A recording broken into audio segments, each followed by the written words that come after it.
have an appetite before you can take 'em. If I said lobsters, I meant oysters, but of course it's all the same. Though really, how you came to know about Nicholas, we just happened to be talking about him, mama, that was it.'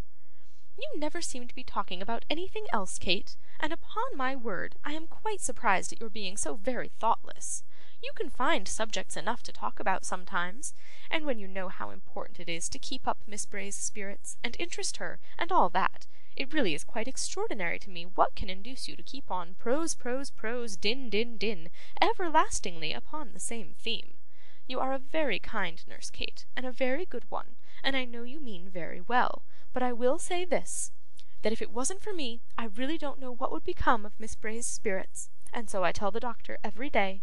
He says he wonders how I sustain my own, and I am sure I very often wonder myself how I can contrive to keep up as I do.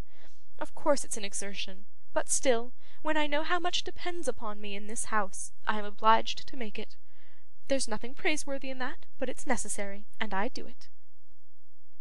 With that, Mrs. Nickleby would draw up a chair, and for some 3/4 of an hour run through a great variety of distracting topics in the most distracting manner possible, tearing herself away, at length, on the plea that she must now go and amuse Nicholas while he took his supper.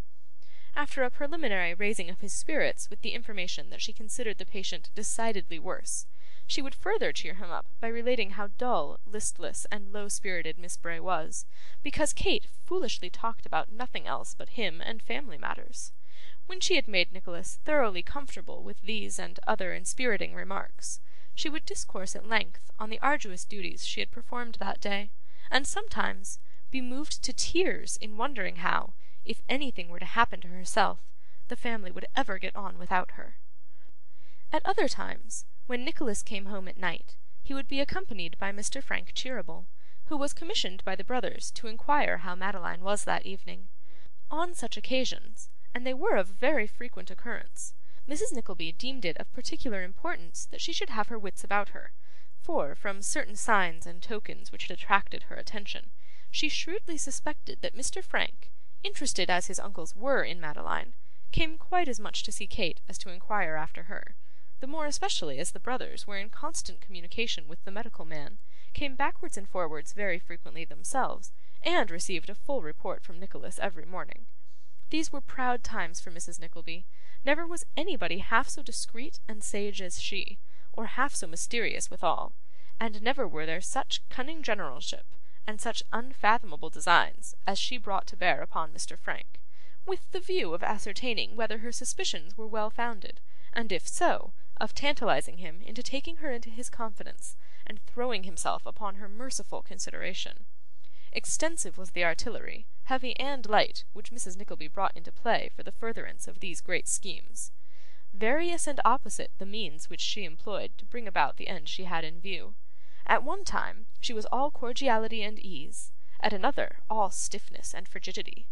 Now she would seem to open her whole heart to her unhappy victim; the next time they met, she would receive him with the most distant and studious reserve, as if a new light had broken in upon her, and guessing his intentions, she had resolved to check them in the bud, as if she felt it her bounden duty to act with Spartan firmness, and at once and for ever to discourage hopes which never could be realised. At other times, when Nicholas was not there to overhear, and Kate was upstairs busily tending her sick friend, the worthy lady would throw out dark hints of an intention to send her daughter to France for 3 or 4 years, or to Scotland for the improvement of her health impaired by her late fatigues, or to America on a visit, or anywhere that threatened a long and tedious separation.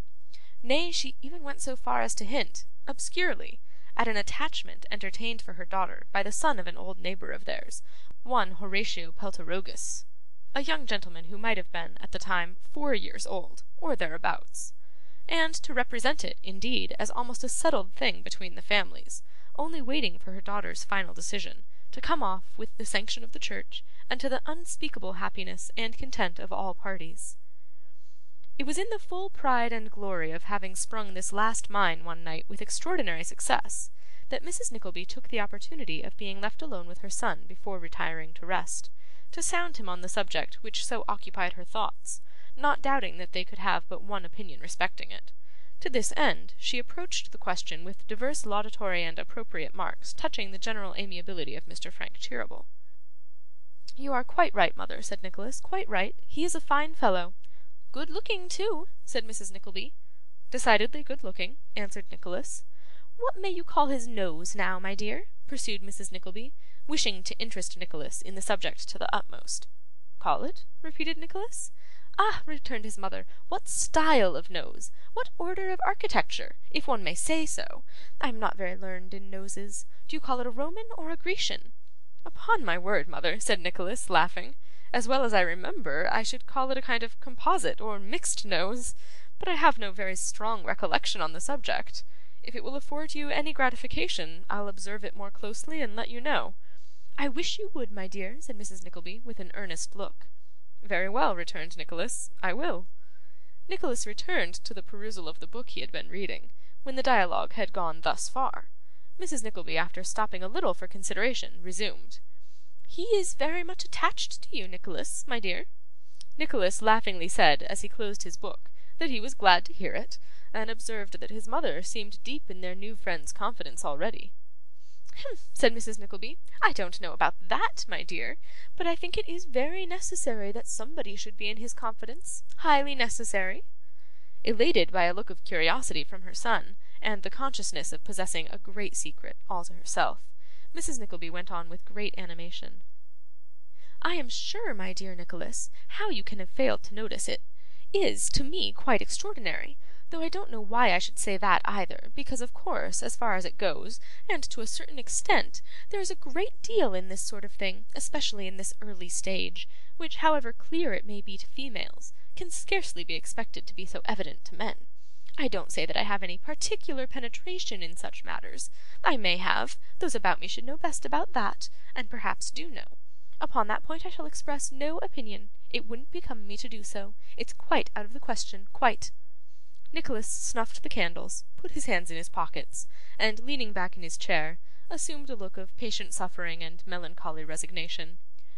'I think it my duty, Nicholas, my dear,' resumed his mother, 'to tell you what I know, not only because you have a right to know it too, and to know everything that happens in this family, but because you have it in your power to promote and assist the thing very much, and there is no doubt that the sooner one can come to a clear understanding on such subjects, it is always better every way. There are a great many things you might do, such as taking a walk in the garden sometimes, or sitting upstairs in your own room for a little while, or making believe to fall asleep occasionally, or pretending that you recollected some business, and going out for an hour or so, and taking Mr. Smike with you. These seem very slight things, and I dare say you will be amused at my making them of so much importance. At the same time, my dear, I can assure you, and you'll find this out, Nicholas, for yourself one of these days, if you ever fall in love with anybody, as I trust and hope you will, provided she is respectable and well conducted, and of course you'd never dream of falling in love with anybody who was not. I say, I can assure you that a great deal more depends upon these little things than you would suppose possible. If your poor papa was alive, he would tell you how much depended on the parties being left alone. Of course you are not to go out of the room as if you meant it and did it on purpose, but as if it was quite an accident, and to come back again in the same way. If you cough in the passage before you open the door, or whistle carelessly, or hum a tune, or something of that sort, to let them know you're coming, it is always better, because of course, though it's not only natural but perfectly correct and proper under the circumstances, still it is very confusing if you interrupt young people when they are sitting on the sofa, and all that sort of thing, which is very nonsensical perhaps, but still they will do it.' The profound astonishment with which her son regarded her during this long address, gradually increasing as it approached its climax, in no way discomposed Mrs. Nickleby, but rather exalted her opinion of her own cleverness. Therefore, merely stopping to remark, with much complacency, that she had fully expected him to be surprised, she entered on a vast quantity of circumstantial evidence of a particularly incoherent and perplexing kind, the upshot of which was, to establish, beyond the possibility of doubt, that Mr. Frank Cheeryble had fallen desperately in love with Kate. 'With whom?' cried Nicholas. Mrs. Nickleby repeated, 'With Kate.' 'What! Our Kate? My sister?'